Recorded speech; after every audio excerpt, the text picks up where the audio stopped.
Around town, take a look at a few of these signs, and you would know that gas prices are not ideal. As a matter of fact, it was $4.89 here today, which is just insane. Yeah, unfortunately, it didn't go the way of the Browns or the Guardians, but a lot of people probably had it circled on their calendar today because, of course, both teams had huge matchups, a lot on the line, both really hoping for playoff contention, and people that we talked to downtown said that they were just thrilled to be a part of it today. Center, they have set up safety gates to protect the building already and floodlights in anticipation for some of the protesting that is expected. But as a person who lives here in Akron said to us, this kind of a message doesn't seem right to him. He says there's not a lot of trust when you're anticipating the worst already. The Hamas get deliveries like this pretty much every single day.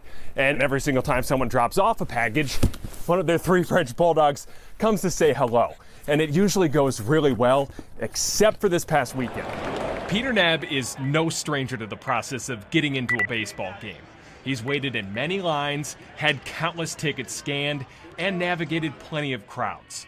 But it's this moment that makes the process worth it every time. It is a grind, but it's a grind that I enjoy the heck out of. So they say home is where the heart is. For Peter, that's section 150 at Progressive Field. This organization has been a part of each of the most memorable moments of my life. Peter was born in 1996 with cerebral palsy, a disorder that impacts a person's ability to move their body. But Peter has never been slowed down by limitations, especially when it comes to seeing the Guardians play baseball. Really started to pick up in 2021 with 95 in 2021 and then 129 last year. That's right. Peter saw 95 games 2 years ago, then 122 games last year. It was so much fun just being a part of as much of the journey as I possibly could. When the organization found out about Peter's dedication, they made sure that he was at every game for the 2022 playoffs and had him throw out the first pitch for Game 1 of the Wild Card Series. What did that mean to you when they took you on the road? When they took me on the road, first of all, that was the nicest hotel I've ever been in my life. So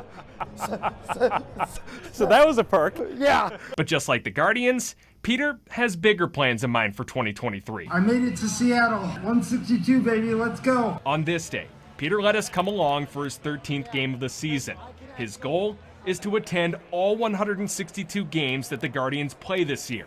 The motivation, to prove that a wheelchair won't stop you from living the life that you want to live. I've been told by a variety of people that I'm inspiring well before I did any of this, and I think this happens for a lot of people in wheelchairs. Actually, I want to give you a reason to think that I'm inspiring. So for the next 6 months, Peter's going to be a busy man. He's got a lot of flights to catch and ballparks to see. The road ahead will not be easy, but as Peter puts it, anything worth doing isn't supposed to be. It's just incredible to change people's perception basically one trip at a time. It's been a blast, Reporting in Cleveland, Brett Hamilton, Fox 8 News.